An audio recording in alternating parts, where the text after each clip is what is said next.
हाय hello नमस्कार welcome back to my channel Deepali एक housewife. तर आजच्या व्हिडिओमध्ये काय मेनू आहे आणि काय नाही हे तुम्हाला समजलंच आहे टायटल थंबनेलवरून. तर आज धुलवड स्पेशल मटनचा बेत आहे छान.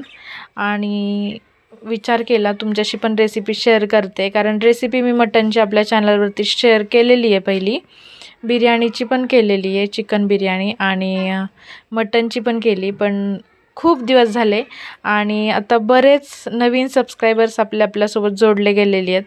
जेव्हा मी रेसिपी टाकली होती त्यावेळेस माझ्याकडे ते 100 ते 150 सबस्क्रायबर होते आणि त्यावेळी मी ती रेसिपी टाकली होती. तर विचार केला आपल्या नवीन फॅमिलीज मेंबरसाठी रेसिपी शेअर करूया परत एकदा. आणि आज मटन सुक्का वगैरे मी काही बनवणार नाही आहे, फक्त मटन रस्साची रेसिपी आहे आणि खूप साधी सोपी रेसिपी असणार आहे आपली. आणि बनवायला पण सोपी आणि खायला खूप टेस्टी. तर नक्की एन्जॉय करा. आणि तुम्ही म्हणाल तर ही बेसन पोळीमध्येच काय करते आहे मटनच्या रेसिपीमध्ये, ते पण मी तुम्हाला पुढे जाऊन सांगते. पण टेस्टी दिसते ना? हो दिसते टेस्टी आणि खायला पण तितकीच छान झालेली. तर चला मटण बनवायला सुरुवात करूया. पहिले तर मटण रस्सा छान. तर इकडे मी मटण मस्त चिरून घेतलेलं आहे, कांदा चिरला आहे, त्याच्यासाठी कोथिंबीर चिरून घेतलेली आहे. आणि इकडे आपलं कुकर गरम व्हायला ठेवला आहे. तर आता मी मटण कुकरमध्येच लावणार आहे, कारण धुलवडी दिवशी तुम्हाला माहितीच आहे ग्रहण होतं आणि त्याच्यामुळे ना सकाळी मटण आणलं नव्हतं मी, संध्याकाळी आणलं ग्रहण वगैरे संपल्यावरती. तर मग खूप उशीर झालेला आणि आता मला हे कुकरमध्येच लावायचं होतं. खरं तर मला मटण पातेल्यामध्ये शिजवलेलं खूप आवडतं, मस्त वाफेवरती शिजवता येतं. पण आज तेवढा वेळ नव्हता, पातेल्यामध्ये मटण शिजवायला जरा जास्त वेळ जातो. आणि इकडे आता ग्रहण संपल्यावर आंघोळ्या वगैरे करून सगळं आवरून खूप लेट झालेला मला मटण घेऊन यायला. तर विचार केला पटकन कुकरला लावूया. तर तेल मी भजी बनवले होते काल परवा, तर ते भजीचं तेल होतं तेच म्हटलं वापरून टाकूया. आणि मटणसाठी मी सहसा करून असं तळलेलं वगैरे काही असेल तर तेच तेल वापरते मटण उकडायला. तर तेल गरम झालं की त्याच्यामध्ये कांदा टाकून घेतला आहे आणि हे पाणी दिसते पातेल्यामध्ये तुम्हाला, ते मी गरम करायला ठेवते आता एक साईडला, कारण मला हे कुकरमध्ये ओतायचं आहे नंतर मटण शिजवण्यासाठी. तर कांदा तळतो आहे तोपर्यंत मटण धुवून घ्यायचं आहे. आणि त्याच्यासाठी मी आता ही कोथिंबीर एका प्लेटमध्ये काढून घेते आणि मस्त मटण 2-3 वेळा स्वच्छ पाण्याने धुवून घेणार आहे, कारण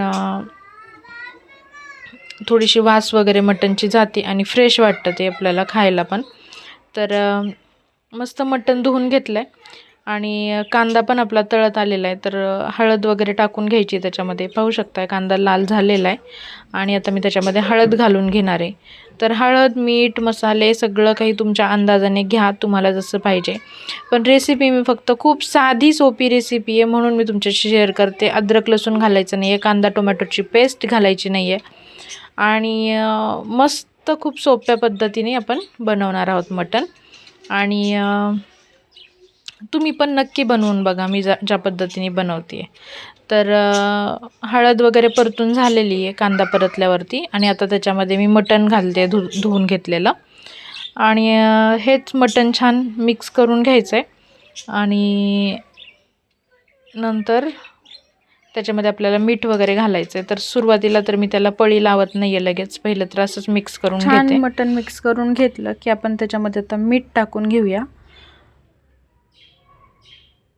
आणि मीठ टाकून घेतलं की कोथिंबीर घालून घ्यायची जी आपण चिरून ठेवली आहे. तर मस्त भरपूर अशी कोथिंबीर घालायची आहे, खूप छान लागते उकड कोथिंबीर वगैरे जास्त असेल अशी छान तर. आणि कोथिंबीर घातल्यानंतर आता मस्त सगळं मिक्स करून घेऊ परत एकदा. नंतर आपल्याला ह्याच्यामध्ये मटण मसाला पण घालायचा आहे, दाखवते मी तुम्हाला ते पण सगळं. पहिलं तर हे सगळं मिक्स करून घेते, कारण ते खाली कांदा वगैरे तळलेला आहे. तर आपण मगाशी पळीने मिक्स नव्हतं केलं तर सगळं खालून लागायला नको ते परत, म्हणून आता पळीने छान बराच वेळ असं परतून घेतलं. आणि झाकून ठेवणार आहे एक वाफ काढायला. आणि त्याच्यानंतर मटण मसाला वगैरे घालून घेईन. तर पाहू शकताय 5 ते 7 मिनटानंतर छान त्याला पाणी सुटायला लागले आता.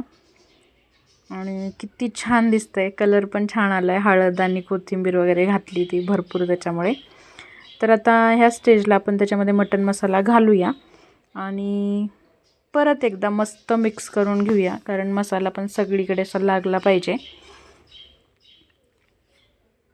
तर त्याच्यासाठी हे असं परतून घेणं पण खूप गरजेचं आहे आणि जेणेकरून मटणला टेस्ट छान येते. मीठ वगैरे सगळं त्याच्यात मुरलं जातं. आपण मीठ वगैरे घातल्यावर लगेच पाणी घातलं तर ते फक्त रशीच अशी मिठाची लागते, मटणला पाहिजे तशी टेस्ट येत नाही. तर मटण मसाला घालून घेतल्यानंतर मिक्स करून घेतल्यावर परत एकदा थोडंसं 5 ते 7 मिनटं अजून झाकून ठेवायचं आहे. आणि आता अजून जास्त पाणी सुटलं आहे मटणला आणि हे असं स्वतःच्या म्हणजे जे पाणी सुटतं आहे मटणला त्याच्यामध्ये जेव्हा आपण हे वाफवून घेतो तेव्हा खरंच खूप छान टेस्ट येते. आणि नंतर आता हे जे पाणी आपण गरम करून घेतलं आहे ते त्याच्यामध्ये टाकायचं आहे आणि सगळं एकजीव करून असं कुकर लावून घ्यायचा आहे. आणि तुमच्या अंदाजानुसार तुमच्या कुकरला किती शिट्ट्या लागतात त्यानुसार ते शिजवून घ्या. मी तर सजेस्ट करेन पातेल्यामध्ये शिजवा, वेळ जातो. मला लेट झालेला म्हणून मी कुकर लावला आहे. वेळ जातो पण खूप छान होतं. आत्ता आपण जी पाणी न ओतता झाकून ठेवून शिजवायची जी प्रोसेस केली ती पातेल्यामध्ये अजून 10-15 मिनटं करू शकता आणि नंतर पाहिजे तेवढंच पाणी घालून घेऊ शकता. खूप छान लागतं मटण तसं. तर चला, कुकर मी आता बारक्या गॅसवरती ठेवून घेतला आहे आणि इकडे तवा टाकलेला आहे भाकरीसाठी. मस्त भाकरी पण बनवून घेते मी आता. छान टम फुगतायत आणि भाकरी झाल्यावरती आपल्याला बनवायची बेसन पोळी. जसं की मी तुम्हाला मगाशी म्हणलं, तुम्ही म्हणत असाल मटणची रेसिपी दाखवणार आहे, धुलवड स्पेशल म्हणते आणि हे काय मध्येच बेसन पोळी. तर तक्षचे बाबा मटण खात नाही आहेत, त्यांनी नॉनव्हेज सोडलेलं आहे, त्याच्यामुळे मग त्यांना बेसन पोळी खायची होती आणि बेसन पोळी खूप फेवरेट डिश आहे आमची. तर सगळ्यांनाच खूप आवडते आणि आमचं असं होतं की ज्या दिवशी मटण बनवेल त्या दिवशी ही बेसन पोळी इतकी टेस्टी बनते आणि दिसती पण एवढी छान की आम्हाला सगळ्यांना मटण सोडून ती बेसन पोळीच खावीशी वाटते.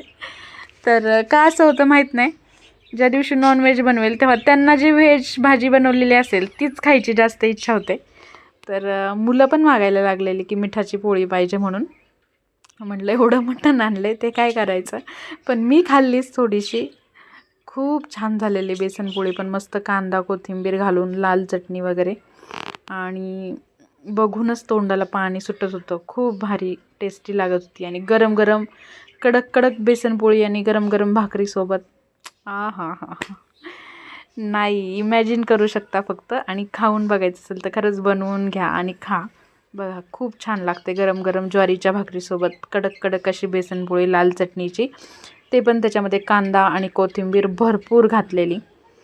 तर मस्त मोठी बेसनपोळी केलेली. उलटेल की नाही माहीत नव्हतं पण खूप छान, अजिबात मोडली वगैरे नाही. आणि हेच असंच होतं, मुद्दाम होतं. आम्हाला जेव्हा खायचं असेल ना तेव्हा ते तुटतं मुटतं, पण ज्या दिवशी आम्हाला खायचं नाही त्या दिवशी ते भारीच बनतं. तर इकडे आता बेसनपोळी भाकरी होईपर्यंत मटण पण शिजलं होतं आपलं. तर मटणला आता हे करायला आपल्याला खोबरे आणि कोथिंबीर वाटून घ्यायची होती फोडणीसाठी. आणि त्यांचं जेवण झालं होतं बनवून, तर म्हटलं आता जेवण करून घ्या तुम्ही गरम गरम. किती छान दिसतंय ना. आज तुम्हाला मटणचं ताट पण ह्याच्यापुढे फिक्कच वाटेल असं मला तरी वाटतं. ज्यांना आवडतं हे, मला तर खूप आवडतं आणि मी टेस्ट करून पण बघितलं आहे. कंट्रोलच नाही करू शकत आपण. तर खूप कडक आणि खूप छान तिखट झणझणीत झालेली. तर दिलं मी त्यांना जेवायला आणि त्याच्यानंतर आता मी खोबरे आणि कोथिंबीर बारीक करून घेतलेली आहे. नंतर बघितलं मटण शिजलं आहे का. मटण छान शिजलं होतं. तर आता ते मिठाचं मटण मी काढून घेतलं आहे साईडला आणि तिखटमध्ये मी फक्त रशीच घालते. मटणचे पीस मी नाही ठेवत, कारण वाढायला पण बरं पडतं आणि मुलांना पण खायला वगैरे मिठाचंच लागतं.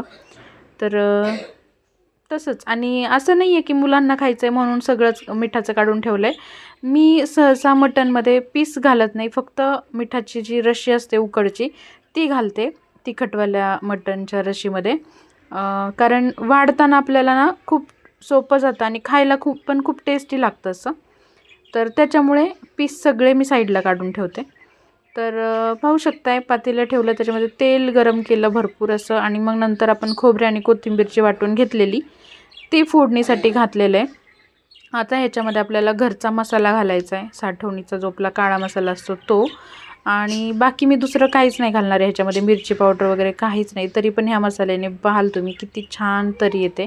तर मस्त हा मसाला आपण ह्याच्यामध्ये परतून घेऊया आणि मग कुकरमध्ये जे आपलं मिठाचा रस्सा आहे मटणचा तो टाकून घ्यायचा आहे आणि छान मिक्स करून थोडंसं उकळी यायला ठेवून द्यायचं आहे. तोपर्यंत आपल्याला हे आपली सिक्रेट पदार्थ आहे जो आपल्याला ह्याच्यामध्ये घालायचा आहे.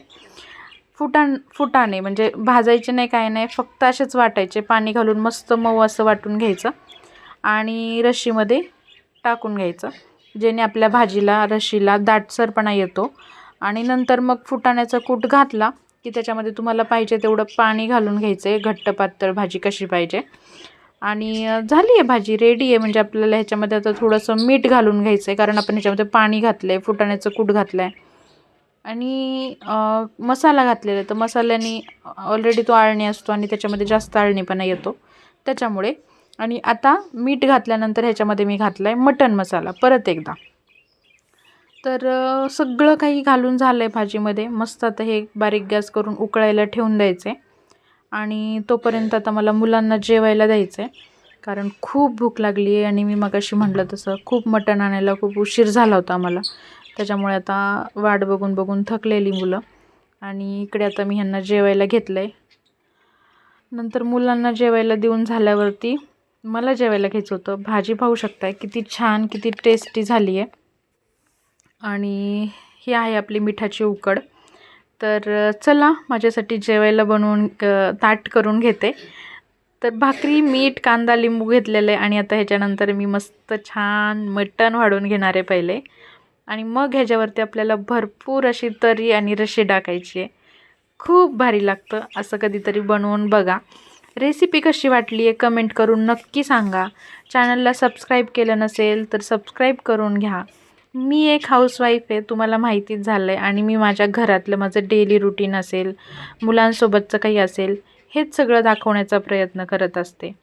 तर तेच बघण्यासाठी माझे ब्लॉग एन्जॉय करत राहा आणि सबस्क्राईब करून घ्या चॅनलला. माझं ताट रेडी झालं आहे जेवणाचं आणि किती छान किती सुंदर दिसतंय. आलं ना तोंडाला पाणी. बनवून नक्की खा आणि कशी झाली आहे मला कमेंट करून नक्की सांगा भाजी कशी झाली. तर चला जेवताना मस्त असं लिंबू पिळून घ्यायचं आहे, भाजीमध्ये पिळायचं आहे, त्याच्यानंतर मस्त कांद्यावरती पिळून घ्यायचं आहे आणि मटणचे पीस आहेत ना साईडला काढून घ्यायचे. आता सगळे मस्त तरी विरी लागलेली आहे त्याला, मिठाचे पीस आहेत ते आणि असे साईडला काढायचे. मस्त भाकरी घ्यायची, चुरायची आणि खायचं बास. तर मी पण तेच करणार आहे. आणि मला फ्राय वगैरे जास्त कधी म्हणजे आवडत नाही, कधीतरी इच्छा झाली तर बनवत असते. तर गरम गरम भाजी असल्यामुळं रस्सा असल्यामुळे मला चुरायला थोडासा चटके बसत होते हाताला. थोडं थोडं चुरण्याचा प्रयत्न केला, पण गरम गरम खाण्यात मजाच वेगळी आहे. आणि मस्त आता मी जेवून घेते. या जेवायला, खूप छान झालेलं. तर चला भेटूया पुढच्या ब्लॉगमध्ये. कमेंट करून नक्की सांगा कसा वाटला ब्लॉग, कशी वाटली रेसिपी. भेटूया आपण पुढच्या व्हिडिओमध्ये. Thank you so much.